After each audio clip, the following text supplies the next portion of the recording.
So, howdy, folks. I'm solo again this week, which I guess these days just means I haven't pissed off a billionaire, a president, or slowed down some media merger. So far, so good. But speaking of which, did you see the news about The Late Show and Stephen Colbert this week? Yeah, CBS did announce that The Late Show will end next year. Officially, they're saying that it's a financial decision. That's adorable, of course. Unofficially, we all know that it's more like, hey, let's maybe cool it with the jokes about the guy who could tank our $28 billion merger if he gets cranky enough, right? But anyway, here's the twist. Colbert's not gone yet. He's got months left to go on his show. And these coming months, well, this is how we're going to remember him. And from all indications, it's going to be interesting because the chains are off, the gloves are off, the sponsors are probably a little nervous, but who cares, right? I mean, the show's not making money, right? I mean, so make no mistake, he's crafting his legacy in real time. And by the way, not just for us, the audience tuning in for the last ride, yeah, we're going to get a show, but he's also crafting it for the machine, the algorithms, the memory, the AI tools, the bots, the platforms that are ingesting every transcript, every monologue, every minute, using it all to decide what kind of creator he was. And that's the world we're in now. Content, it doesn't just communicate anymore. It now trains, and then it filters, and then it gets interpreted. And it's teaching the machines what we meant, who we were, what kind of data will be remembered as.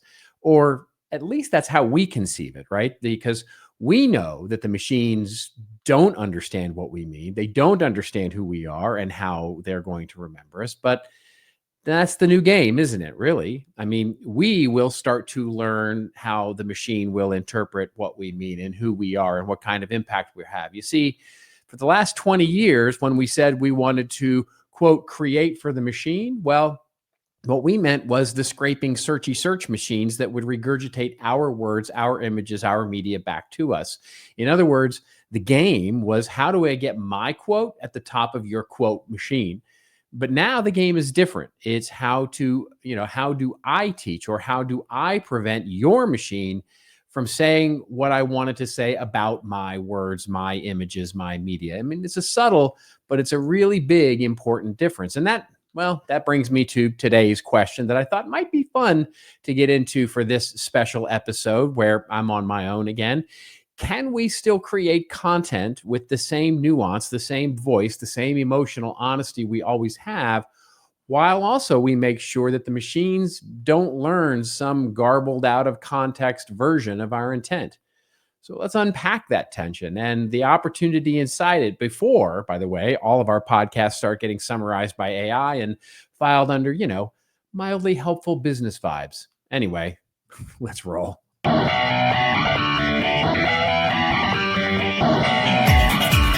Just remember, everybody has your story to tell. Tell it well. Of this old marketing. And now, for your listening pleasure, here's Polizzi and Rose, covering the week of media, marketing, and digital content news. This old marketing. Take it away, boys.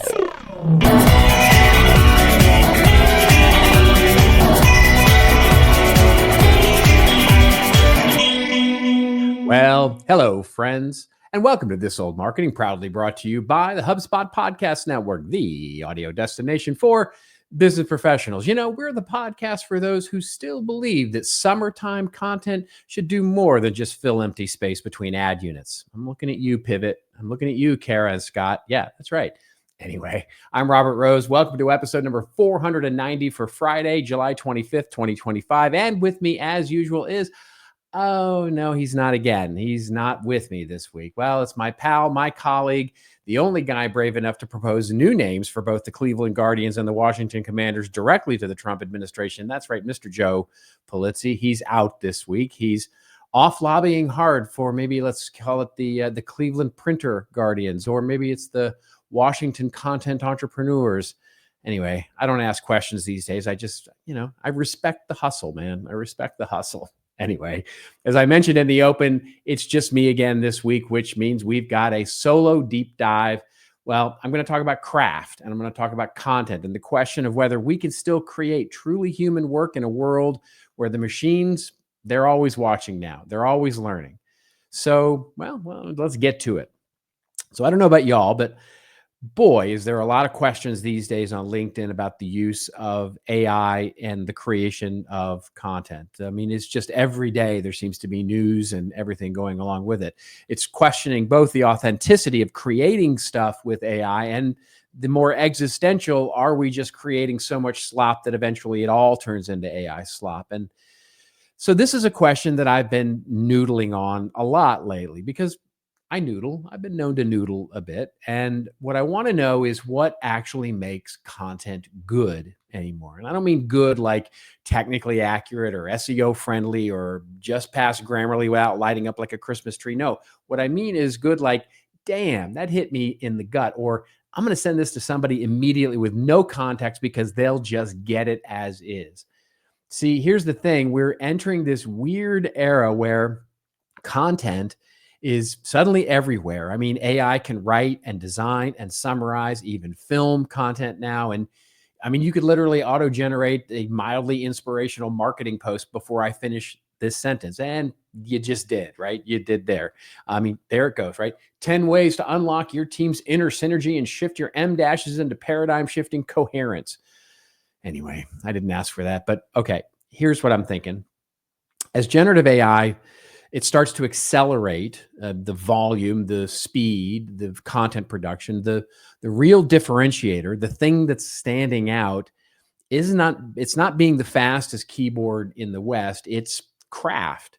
And I get it, right? I get it. That word gets used a lot. And I don't mean craft like craft store or that macrame owl dream catcher thing hanging on your aunt's wall. No, I mean that maddening, joyful, obsessively human craft of choosing which details matter, sweating them out, sweating them hard, like the craft of making content. And I wrote about this recently for Content Marketing Institute and how we're sort of learning in this new paradox, right? Where AI generated content, it's not just competent, it's getting weirdly competent, right? I mean, so there's a saying that goes around a lot that, today's AI is as dumb as it's ever going to be. And maybe that's true. I actually have a whole side rant about how I think it's actually getting dumber, but let's just go with it, right? Let's just go with it. It's getting harder to, understand the difference. It is getting smarter. But additionally, we have to remember that we are also getting better at the spotting of it as well. In other words, remember this. Today might be the dumbest version of AI that exists, but today is also the dumbest version of us that exists. We get smarter too every day. And now we can see AI in ever more subtle ways. We're getting trained by the AI to see AI. And we can start to see it now in sort of I get what you're doing there. And I'm kind of slightly like, it's a little bit of ick, right? So here's a great example. A couple of weeks ago, I got a marketing email and AI had clearly written it. I mean, the AI had picked up certainly on my job title of chief troublemaker and the tone of my LinkedIn profile.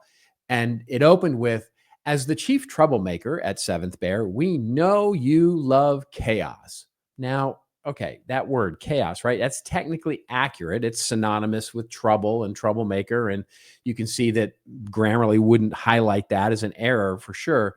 But emotionally, that line didn't quite work. It kind of made me feel like I'm being profiled by some bored FBI agent, right? I mean, it's literally like the Steve Buscemi character coming into my DMs and going, hello, fellow kids, right? It's a great example of what I'm calling the algorithmic confidence in a misunderstanding, right? That's the crux of it. It's not wrong per se.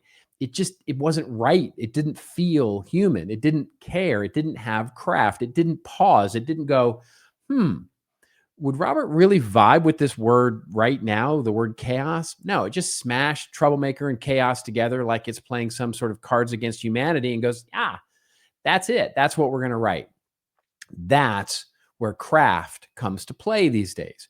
A human writer or a human writing team might have paused and went, oh, okay, chaos, this persona, our ICP, Robert here in this particular case, probably means strategic chaos, right? It's like not really chaos. Like he stirs the pot on purpose. He's not throwing firebombs into the middle of boardrooms. No, it's as maybe it should be like this. Maybe it should be, as chief troublemaker, we figure you're probably turning chaos into clarity. Or maybe they don't even use the word chaos at all in the opening line. Maybe we just, write a sentence that doesn't try so damn hard. So that pause, that judgment call, that restraint, that's the thing AI just doesn't do. It doesn't know when to stop. It doesn't know why to stop. It just keeps going and going until we actually say stop or not. It kind of reminds me, there's a wonderful quote that Ben Affleck, he was on stage at this conference. Yes, that Ben Affleck, he once said, here, let me play it for you. This is what he said. Look, AI is a craftsman at best. Craftsmen can learn to, make stickly furniture by sitting down next to somebody and seeing what their technique is and imitating. That's how large video models, large language models, basically work. A library of vectors of meaning and transformers that interpret context, right? But they're just cross-pollinating things that exist. Nothing new is created. Not yet. Yeah, not yet. And really, in order to do that, look, craftsman is knowing how to work. Art is knowing when to stop. And I think knowing when to stop is going to be a very difficult thing for AI to learn because it's taste. So honestly, that kind of feels right? I mean, even if you didn't hear it or see it just now, if you had read that quote, and maybe you did, you'd say, okay, that's really great. But if you sit with that quote for just a little bit, and I have sat with it quite a bit, you go, no, that's not quite right, Ben. It's not. And so in the moment, it felt really good, right? It felt right. But if you say, no, restraint isn't art, it's part of actually the craft.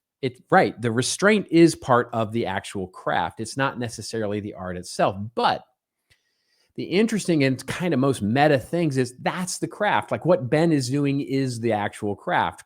Basically, Ben starts the conversation, an engaged conversation, by being just slightly off on something in that particular moment.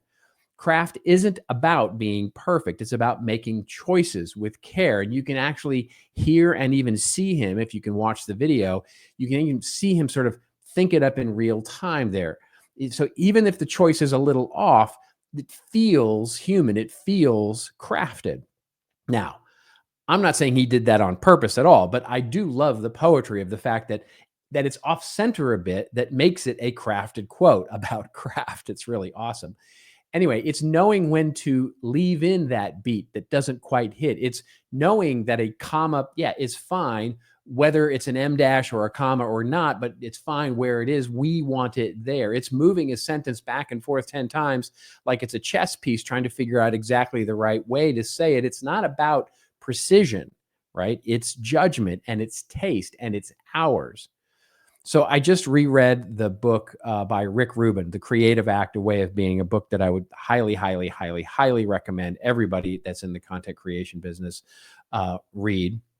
And Rick Rubin, the music producer, the creative philosopher.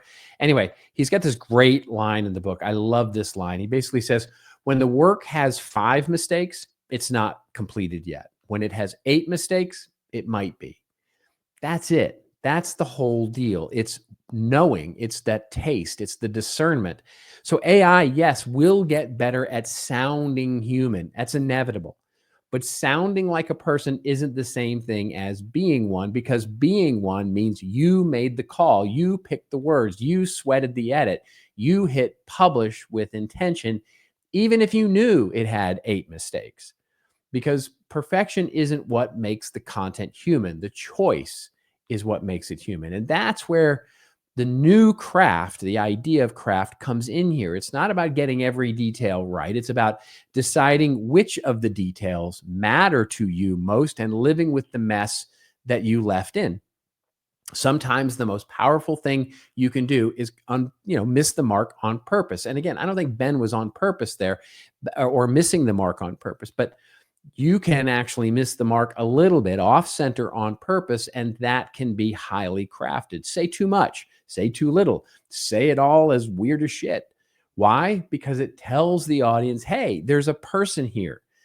And in a world where the machines are doing their best impression of us, that little signal, that's the thing we will always be able to spot as content consumers, and it's the thing that will last. In other words, I'm sure you've all seen, it's going viral at the moment, that the AI generated photo of the girl at Wimbledon, that's the AI, sort of influencer making the rounds. Well, in the moment, yes, it's interesting. But at second glance, at third glance, you start noticing the things and it becomes less memorable, becomes less valuable, becomes less interesting because we just don't see any craft. That's the edge. Okay.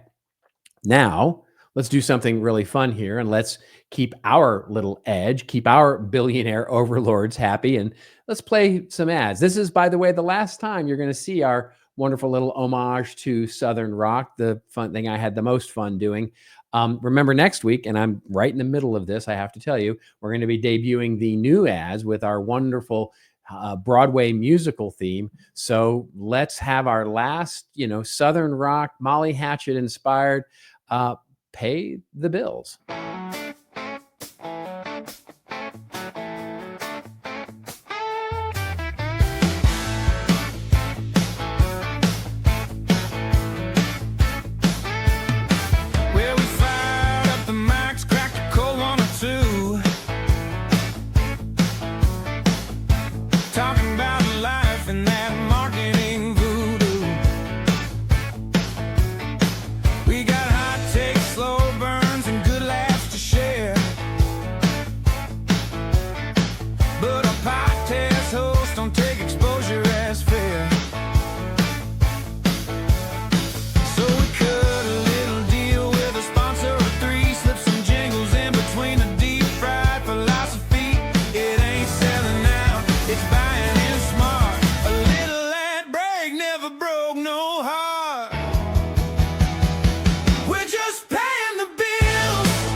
You don't become the world's most valuable women's sports franchise by accident.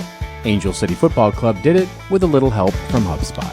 When they started, data was housed across multiple systems. HubSpot unified their website, email marketing, and fan experience into one platform. This allowed their small team of 3 to build an entire website in just 3 days. The results? Nearly 350 new signups a week and 300% database growth in just 2 years. Visit HubSpot.com to hear how HubSpot can help you grow better. You want a great podcast recommendation? How about Create Like the Greats, hosted by Ross Simmons? Each episode hosts an in-depth analysis of some of the greatest creations and creators of all time, along with a deep dive conversation on the creative process that went into building companies, brands, stories, and more. If you like learning about history, learning about the creative process, and are a laid-back person, you're going to like this podcast. You can find Create the Greats wherever you follow your favorite podcasts.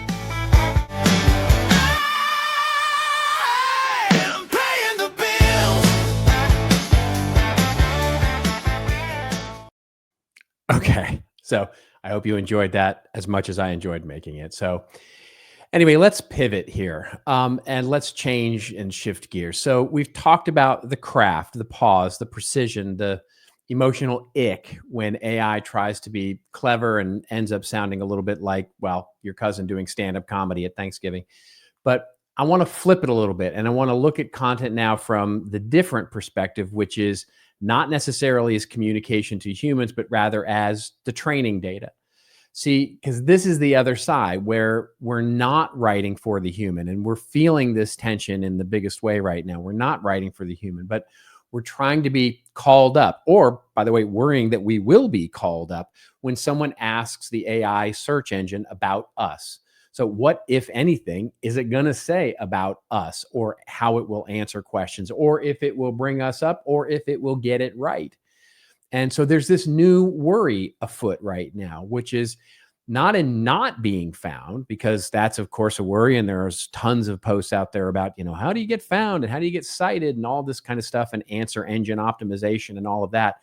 But rather the flip side of what will actually be found.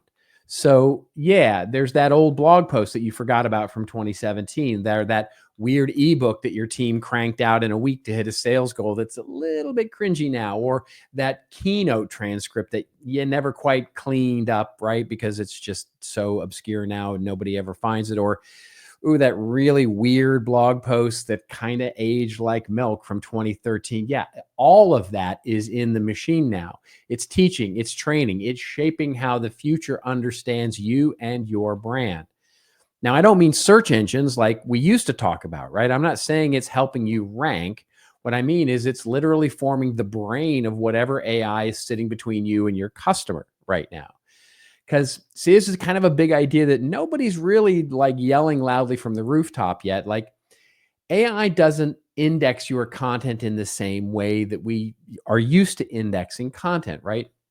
It interprets it. In other words, we used to write for those searchy search machines so that they would spit back our content at us. In other words, how do I get quoted in your quote ranking machine, right? My words, my images, my video, my, basically page quoted right back at the top of the search result. But now it's different. It's what am I teaching the searchy search machines to say about me? It's a subtle but super important difference. What are they saying about me? And that should scare us all just a little bit. I used to look at my old blog posts from 2015, 2013, 2012, 2009, 2004. I mean, I've been doing this for a long time. And I'd say, oh, that didn't age very well. And maybe I'd delete that one, or I'd leave it as is, or I'd kind of laugh and cringe a little bit and just move on because it was fine, right? Obscurity was my friend. I mean, who's really going to read that piece I wrote back in 2014 about email subject lines and avocado toast, or the searchy search quote machine that'll have it now on page 78 of the results? So don't worry about it. It's not going to be a problem any longer. But now that large language model somewhere is reading this thing and storing it as part of what it knows about me. And it's saying, so this is what this brand values. This is what this person values. Good to know. Logging that as a data point forever. And what used to be like meh content is now DNA in the bloodstream of AI. So here's that kicker, right? Because even if no human ever reads it, the machine will, and the machine will talk about it, paraphrase it, mix it, maybe even cite it as part of an answer if it's feeling generous to us. But so we have to ask ourselves, in addition to what do we want to tell our audience, in other words, what story do we want to tell the people that will consume our content and value and craft, we also have to start asking, well, what are we teaching the algorithm? Because this is not about traditional search anymore as its own, right? We're talking about a results page that, or not talking about a results page rather, that says, hey, here's 10 blue links, click whichever quote headline sounds the least annoying. We're talking about a summary, a synthesis, a confidently generated paragraph from an AI that says, oh yeah, here's what this guy thinks, here's what this brand thinks. And maybe that's true. Or maybe it's based on some hot take you wrote in 2018 after a little bit too strong of an IPA. Suddenly, that forgotten post that you wrote is resurfacing in someone else's product pitch, AI summary, or executive briefing. It's not your words anymore. It's what was said about your words. So welcome to your content being used against you by an overly helpful robot, right? It's the scary, it's kind of scary funny for most of us because we haven't prepared for this moment at all. We've never had to think of our content like training data, like we're training someone to believe something about us. We've treated it like a campaign, a quote, a tactic, a box that we checked, and we got that content out because it would always be consumed in the way that we wrote it. But now that's no longer true. It's basically a case of garbage in and regurgitated stuff, whether it's garbage or not. Confidence, it's coming out with confidence anyway. It's confidence out. This is why doing a content audit now isn't just spring cleaning any longer. and we're starting to see more and more of this really come to pass, is that content audits themselves are changing and are important for everybody from like an individual, a solopreneur like myself, and or someone that is in charge of 1,000-person company. It's narrative defense. And I've been doing this. I've been looking at all those old posts and going back and starting to really prune my old thinking on the internet, not because I'm necessarily ashamed of the thinking or would be really embarrassed if someone pulled it up and showed it to me, but mostly because it just doesn't reflect who I am at all anymore. And I don't want anybody interpreting that out of an AI engine and thinking that's who I am.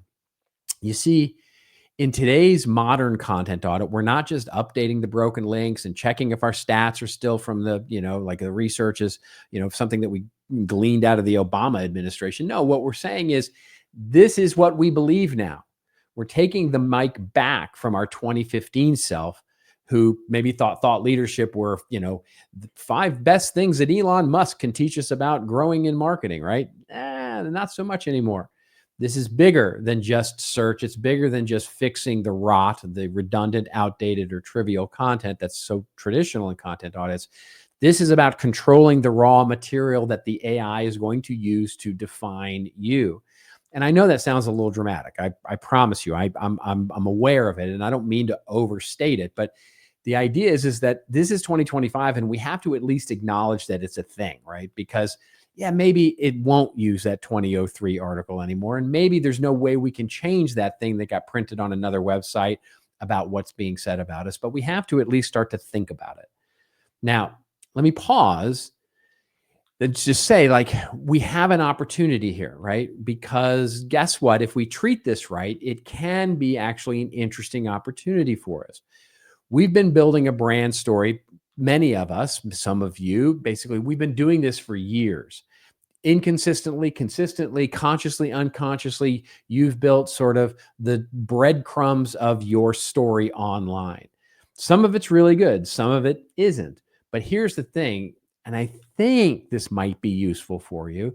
I'm exploring this as just as much as you are, by the way. So I'm just, sort of trying to figure this up. I'm totally Indiana Jonesing this thing, right? I'm making this up as I go. But the question I keep asking is, what if we reclaim it? What if we see our content, all of it, as our brand's training curriculum for the machines, for people and the machines that will interpret it? The changes, that's going to change everything, right? It's going to change how we write. It's going to change what we keep. It will definitely change what we sort of let live unedited in a blog archive and how we think about sunsetting content these days. That whole long tail aspect really changes the equation there. But updating that old white paper, it's not about getting a few extra clicks on SEO. It's about making sure that we teach tomorrow's AI the right version of our worldview in that white paper. See, we can't stop AI from learning from all of this content. And basically the recent the judgments that have come from the legal community on this kind of stuff, it's going to learn from our stuff, our books, our content, etc., whether you gate it or not in some cases. But you can decide what it actually learns from you. That's the job now. We're not just a storyteller. We're a narrative architect, a brand teacher, a content custodian of truth, if you like that better. And the better we get at thinking like that, the better shot we're going to have at building trust, not just with people, but have the algorithms be able to spit back that idea so that it influences those same people with what we want them to be influenced by. So that blog post you wrote 5 years ago, it still matters, even if you forgot about it. All right. So let's just say all this out loud here for a second, right? This is weird. It's really weird. We're living in a moment where these two tensions are sort of living with each other. The craft of creating better, more human, more authentic content that is imperfect in some ways, where the most human, the most emotionally resonant, the most craft-driven content, but it's also in many ways the least machine optimized in some ways, right? Because we don't want it to miss the point. We don't want it to be imperfect. We want it to be highly structured and available and get it exactly right so that the machine can't misinterpret it. This content that's most likely to teach the machine, it feels in many ways, like it's going to be written by this committee of very polite aliens who studied marketing from the footnotes of Peter Drucker or something, right? Where it gets, there's no chance that this is going to get misinterpreted. And this is a big content split, right? And we might call it the great content split, because this is an identity crisis where we're all trying to write for a future that reads both like a spreadsheet and by like a person who cried a little bit at the end of the new Star Trek first episode. Yes, I did. Don't at me. I did. The new Star Trek, by the way, is awesome, fantastic. Anyway, you can't do both simultaneously. You can't do both perfectly, and you can't really do both even in the same asset, I would argue. So crafting for people is messy. It's lyrical. It wanders. It's going to drop the F-bomb for effect. It's going to end a sentence with a preposition, because up with which we will not put. Basically, that's a vibe nobody wants and nobody has time for. It's vulnerable. It leaves stuff unsaid, right? Meanwhile, when we're crafting for the machine, it's going to be structured. It's going to be logical. It's going to be explicit, clear. It's going to use the right editors. It's going to use the right metadata. It's going to use the right canonical tags. It's going to use internal links to support documentation. It's going to be documents that hopefully never forget basically the too long didn't read aspect of things. So what do we do? Well, here's the bad news. You can't make one piece of content that perfectly serves both. At least I don't think you can. Maybe you can, but I don't think you can. But the good news is that you don't have to. We can certainly start thinking about building in a new content strategy that builds a bit of a strategy, kind of a double helix, if you will, where you've got one strand speaking to the human heart and basically getting it on all those human consumption platforms, and the other that whispers to the algorithmic brain, right? Let's think about it, and maybe think about it like this. So imagine you're designing like a museum, and out front, there's this big, beautiful installation, which is storytelling, emotion, drama, music, maybe a cool fog machine if you're feeling a little theatrical with some fireworks. Anyway, this is your front stage content, the blog, the podcast, the essay that lands beautifully, poetry, leaves your reader with chills, the authentic sort of craft behind what it is you're trying to create as an experience.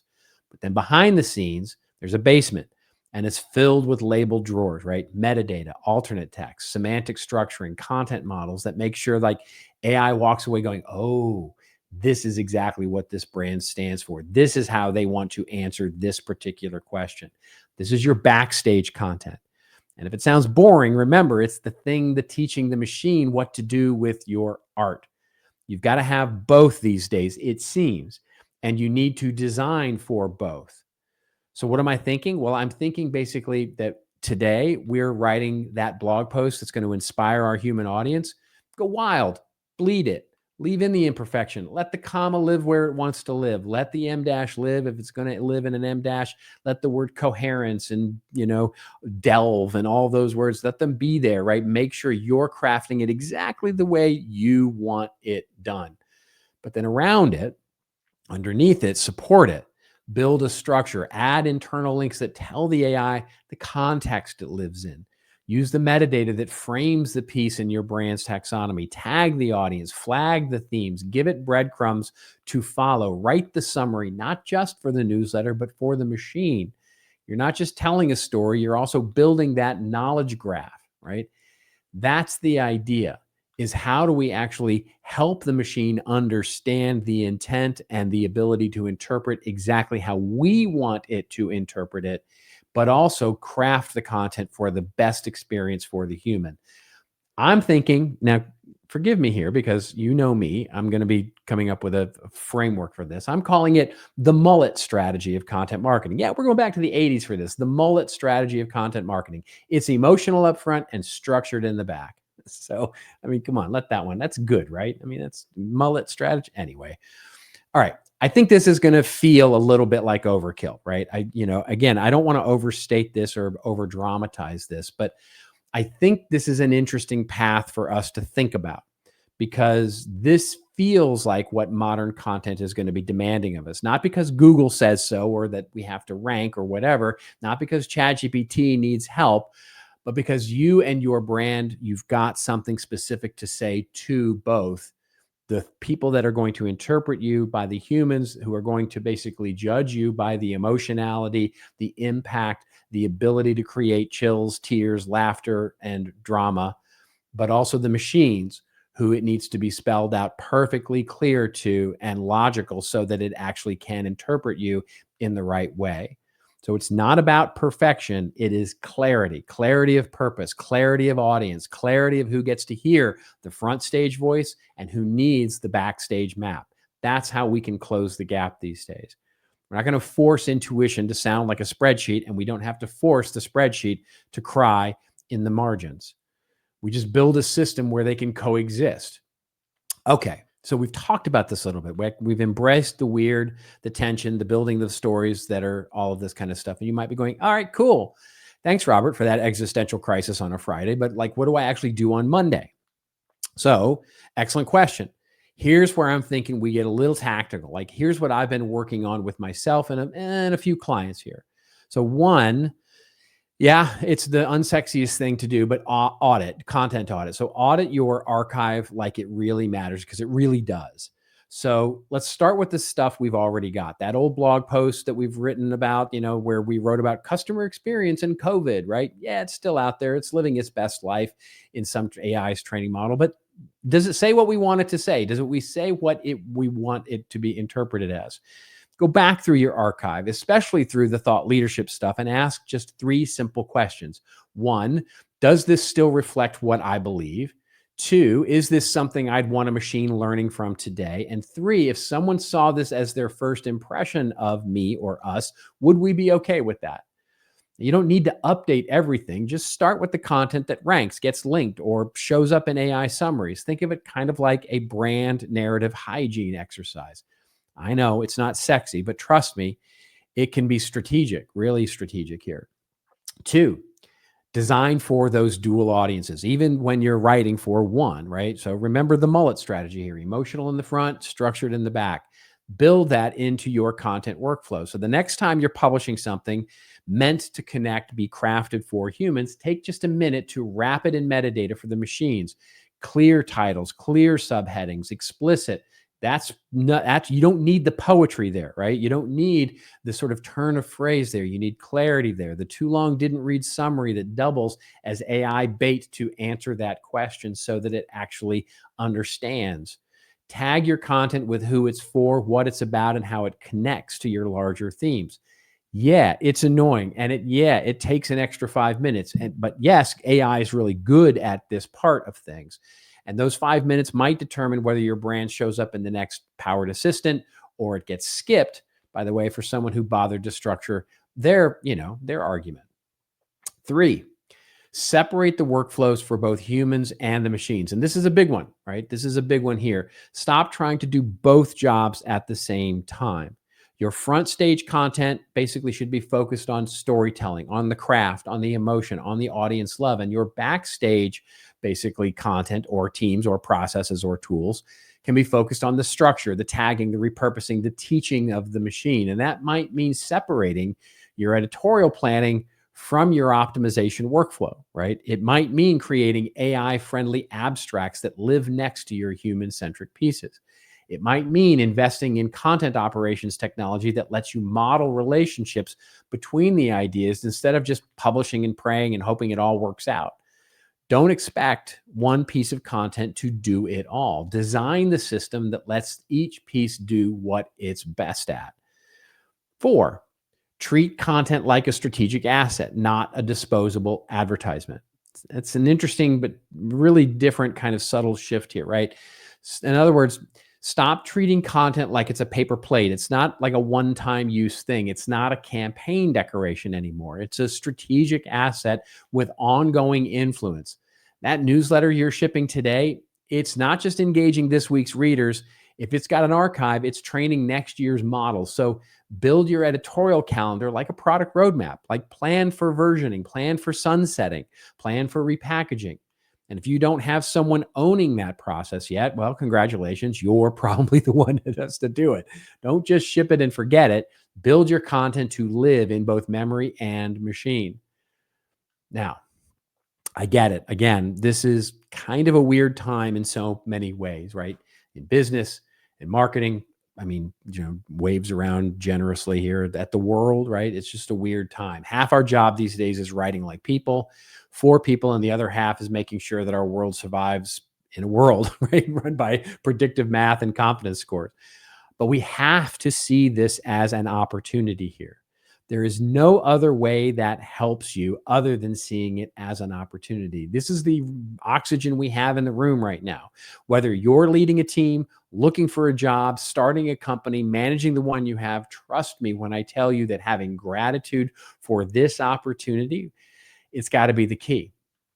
So coming back to the beginning here, Stephen Colbert, it just reminds me of it.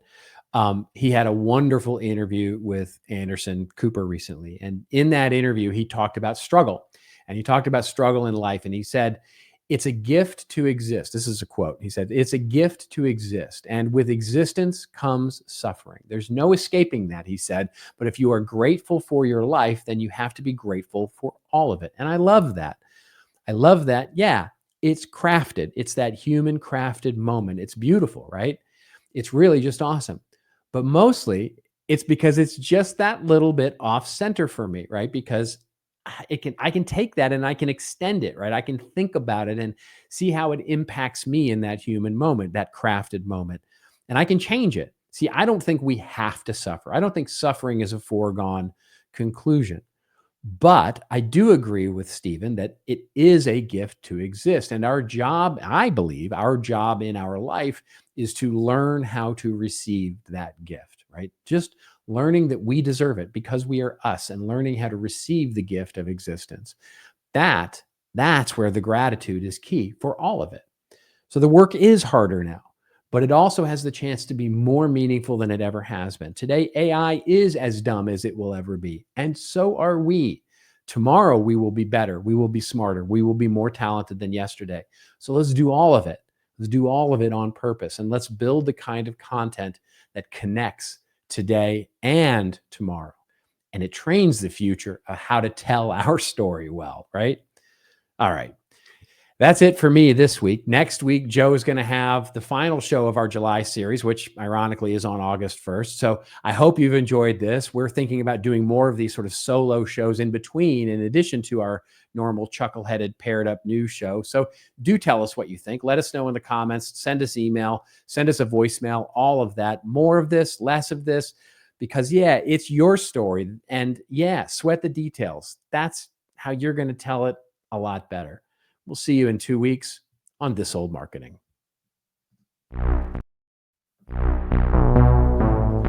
Hey, thanks a lot for making it this far in this week's episode, and thank you all for being a part of This Old Marketing.